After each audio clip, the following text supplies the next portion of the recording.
मतलब की बात और असल बात अब सुनो। जो सेठ दाऊद है ना, वो हमारी बेटी को पसंद करने लगा है।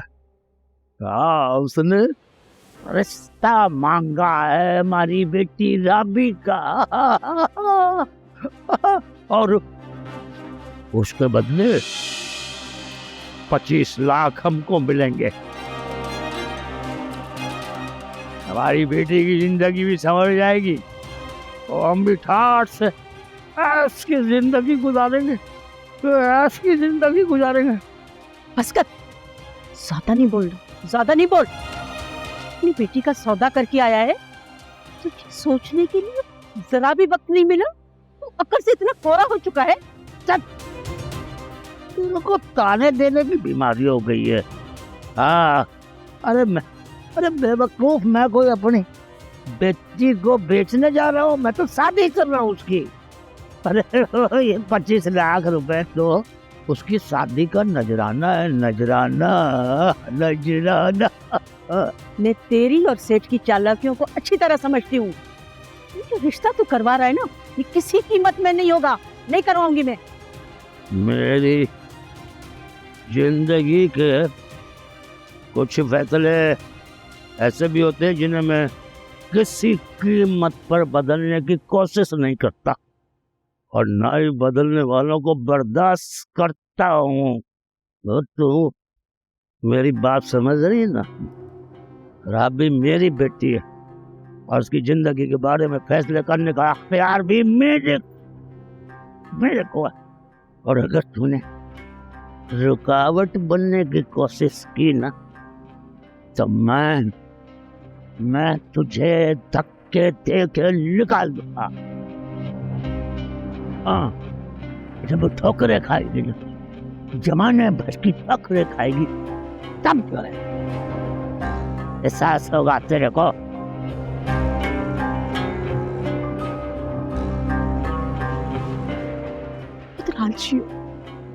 बहुत लालची इंसान हो तुम। अपना मतलब हासिल करने के लिए कुछ भी कर सकते हो। अंधे हो गए हो तुम, क्या हो गया तुम्हें? तो जबान चलाने की जरूरत नहीं है। मैं अच्छा बुरा खुद बेहतर समझता हूँ। अपनी बेटी की शादी करने जा रहा हूँ, बेचने नहीं जा रहा हूँ, बेचने नहीं जा रहा हूँ। हाथ जोड़ती हूँ, बस करो, बस कर, बाहर मत कर। हाथ जोड़ती हूँ, नहीं चल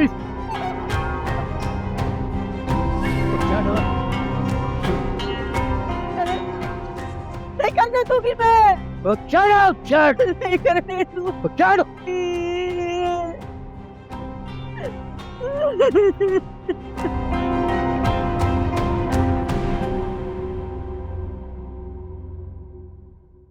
नायला, मैंने तुम्हें कहा था कि मेरा ये जोड़ा इस्त्री कर देना, और तुम यहाँ पे बैठ के टीवी देख रही हो।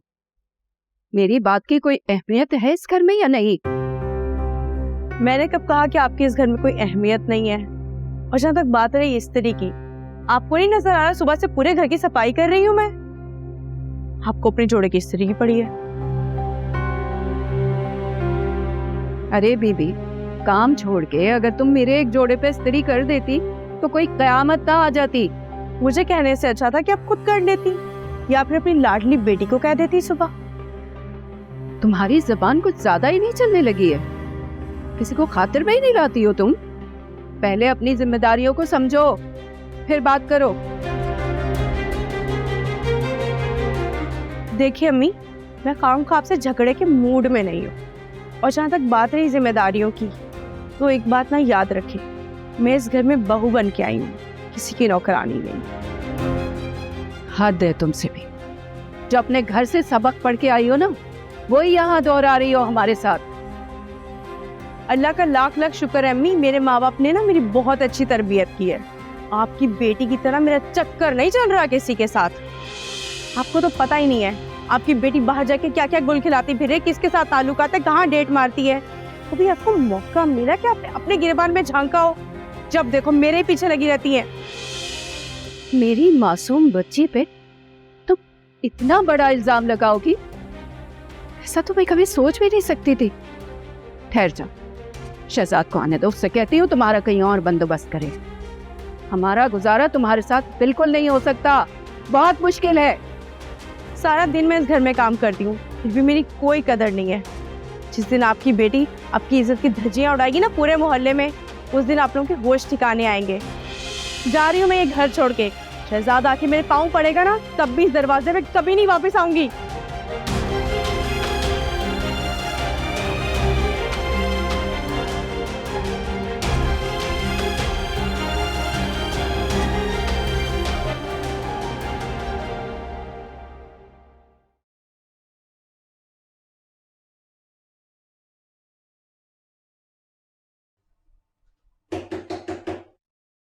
खुला है दरवाजा, आ जाओ।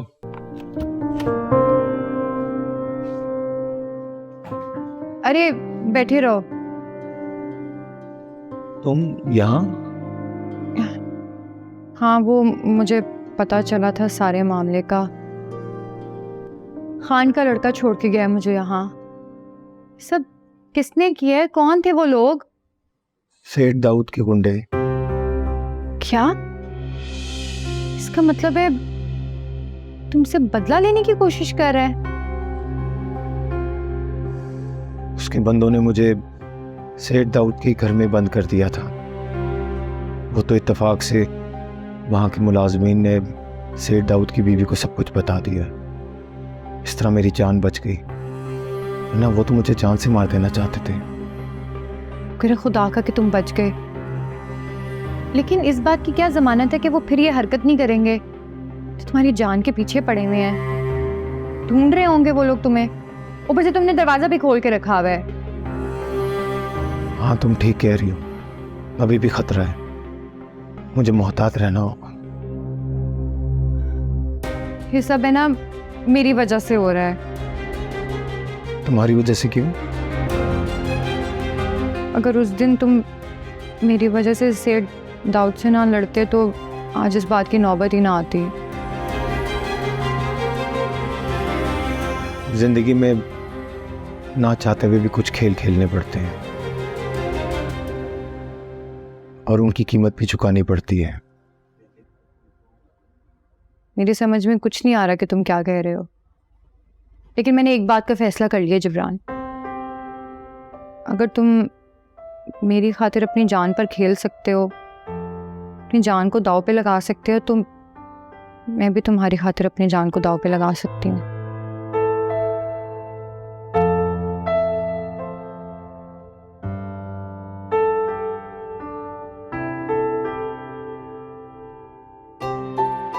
पानी पियोगे?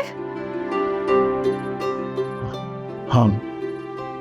किचन कहाँ है? सामने है। मैं लेके आती हूँ।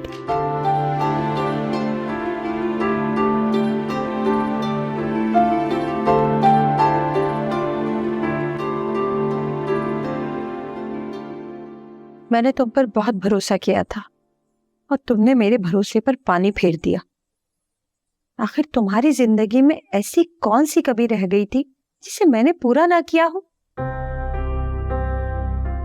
तुमने मेरे एतमाद को ठेस पहुंचाई है। देखो बेगम, तुमको मेरे बारे में गलतफहमी हो गई है। तुम मेरी बात क्यों नहीं समझती? तुम एक 2 टके की भीख मांगने वाली से मुझे जोड़ रही हो, और वो भी उस टैक्सी ड्राइवर के कहने पे। अफसोस की बात है, अफसोस की बात है। तुम लाख चाहने के बावजूद भी अपनी गलतियों पर पर्दा नहीं डाल सकते, और अब मैं भी एक नए फैसले पर उतर आई हूँ। बेगम, मैं तुमको कैसे यकीन दिलाऊं कि अब मैं तुम्हारी जुबान से कोई भी बात सुनने की रवादार नहीं हूँ। तुमने मेरे स्टेटस का ख्याल ना रखते हुए एक भीख मांगने वाली लड़की में इन्वॉल्व होने की कोशिश की। एक टैक्सी ड्राइवर को उठवाकर तुमने सर्वेंट क्वार्टर में बंद करवा दिया। मुझे अंदाजा नहीं था कि तुमने गुंडे भी पाल रखे ताकि मेरी इमेज को तुम खराब कर सको। ये तो अच्छा हुआ कि अभी मार्केट में ये बात फैली नहीं है, वरना मेरी कंपनी की वैल्यू 0 हो जाती। बेगम, मेरी समझ में नहीं आ रहा कि तुम आखिर इतनी मामूली बातों को इशू क्यों बना रही हो। इसका मतलब ये सब बातें सच है? नहीं, मेरे कहने का मतलब ये था कि मैं सच और झूठ की तमीज करना खूब जानती हूँ। तुम एक जिम्मेदार वर्कर थे।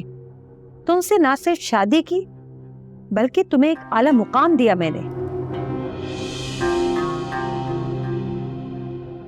इसके बावजूद तुमने मुझे हर मामले में ब्लाइंड रखा।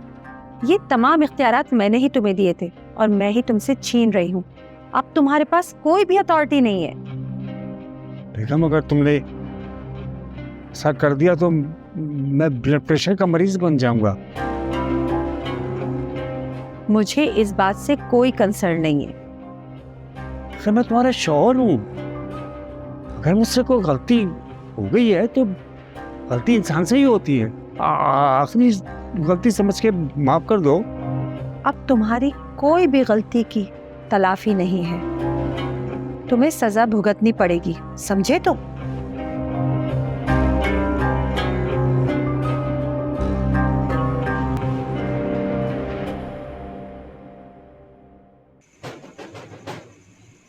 अरे कौन है भाई? आ रही हूँ, सब्र करो। तौबा।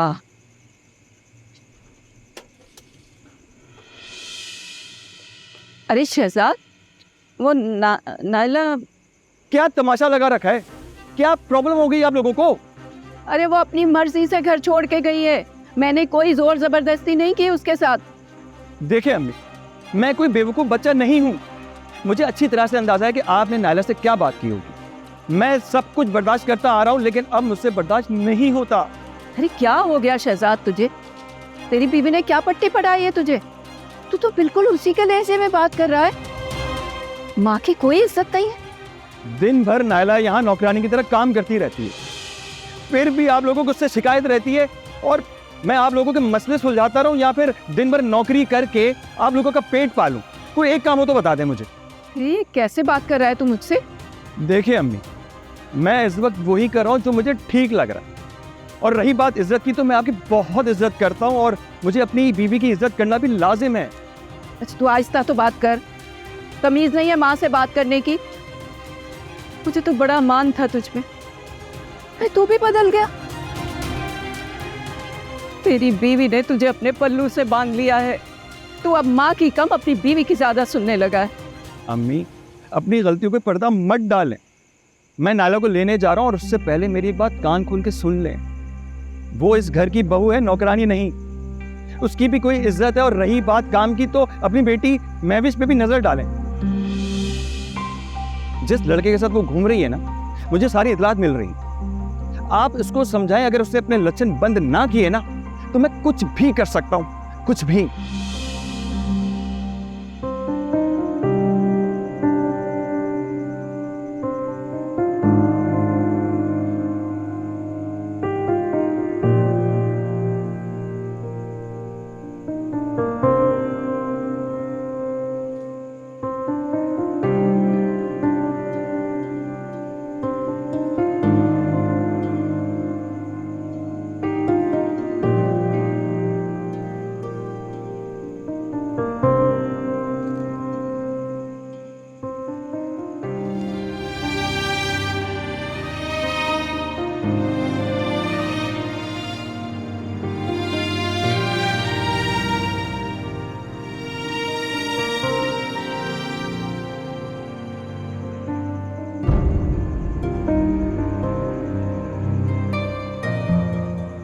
तू क्या कह रही है अम्मा? अब्बा ने मेरी शादी उस सेठ दाऊद के साथ तय कर दी है। अब्बा का दिमाग तो नहीं चल गया? दिमाग ही तो चल गया है ना उसका, जब भी तो ऐसी हरकतें कर रहा है। अगर कुछ बोलते हो तो गाली गलोच मारने को दौड़ता है। बोलता घर से निकल जाओ। क्या करूं मैं? चाहे घर से निकलना पड़े अम्मा, लेकिन मैं उस सेठ दाऊद जैसे लालची इंसान से शादी नहीं करूंगी। ताकि मार पड़े उसे। 25 लाख में सौदा किया है। तुझे तो पता है ना तेरे बाप का, जहां पैसा देखता है वहां गिर जाता है। जरा उसको ख्याल नहीं है। जो भी कह ले अम्मा, मैं किसी भी कीमत पे ये बात मानने के लिए तैयार नहीं हूँ। तुझे तो पता है ना, उसकी जिद के आगे कुछ भी नहीं कर सकते। क्या करे? अम्मा अब हमें भी ना जुर्रत करनी पड़ेगी। कब तक हम अब्बा के बताए हुए रास्तों पे चलते रहेंगे और इस तरह जिल्लत की जिंदगी गुजारेंगे? इसलिए मैंने एक फैसला कर लिया है। ऐसा फैसला? देख अम्मा, तू तो जानती है ना कि मैं तुझसे कुछ भी नहीं छुपाती। मैंने अपनी शादी का फैसला खुद कर लिया है। मैं तुझे बताना चाहती थी मगर आखिर कौन है वो? जिब्रान नाम है उसका अम्मा, टैक्सी चलाता है। टैक्सी चलाता है? मैं जानती थी कि तुझे ये सुन के हैरत ज़रूर होगी, लेकिन अम्मा इस पूरी दुनिया में ना सिर्फ वही है जो मुझे खुश रख सकता है। उसी ने मुझे सेठ दाऊद जैसे लोगों की बुरी नज़रों से बचा के रखा हुआ है, और इस दुनिया में वो बिल्कुल अकेला है अम्मा। उसके आगे पीछे कोई भी नहीं है? नहीं अम्मा, वो बस अकेला है। फिर भी तो उससे शादी करेगी? अम्मा, मैं इतने सालों से भीख मांग रही हूँ, इन सड़कों पे 1000 लोगों से मिल चुकी हूँ, लेकिन आज तक मुझे कभी कोई जिब्रान जैसे इंसान नहीं मिला। मैं उसे खोना नहीं चाहती। सेठ दाऊद जैसे इंसान से अगर मेरी शादी हो भी जाएगी ना, तो वो अपनी हवस पूरी करने के बाद ना मुझे कहीं उठा कर फेंक देगा। ठीक है, जैसे तू कहेगी ना वैसा ही होगा। जो इज्जत से 2 वक्त की रोटी खिलाए ना, वही अमीर घराना है। तेरी शादी मैं टैक्सी वाले से ही कराऊंगी। तेरे बाप को जो चाहे ना करे, मैं खुद ही इस बात को देख लूंगी। तू फिक्र ना कर, बस देखना तेरी शादी मैं कराऊंगी। हाँ, आया है बड़े बेचने वाला, सौदा करने वाला, शर्म नहीं है इसे।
भाई, आज घर का माहौल में इतना सन्नाटा क्यों है?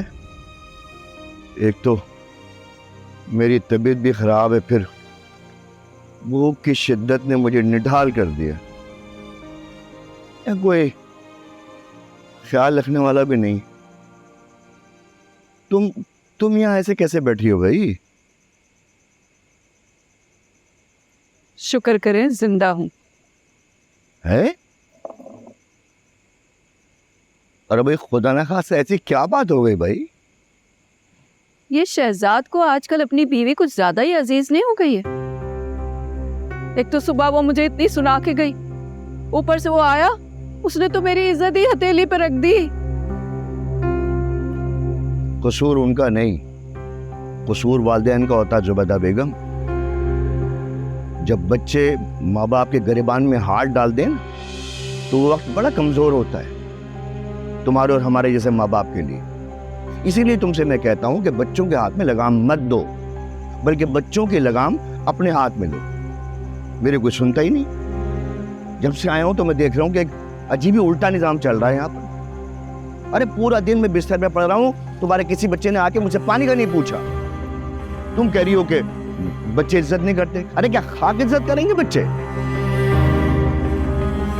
तुम जाकर बैठो, खाना लगाती हूँ मैं। वो महविश का है? अपनी सहेली के घर गई है। वो नसरीन खुद आई थी, वरना मैं उसे अकेले जाने ना देती। मैंने इस बात पे कब एतराज़ किया है? तुमने तो मुझे इस मामला से बिल्कुल सुबकदोश कर दिया। भाई बार बार ये मामला तो उठा के मैं अपनी इज्जत दांव पे तो नहीं लगा सकता ना। ये कैसी बातें कर रहे हो तुम? अच्छा अभी सारी बातें छोड़ो, मुझे ये बताओ कि खाना मिल सकता? बहुत भूख लग रही है मुझे। जाओ जरा खाना ले आओ मेरे लिए।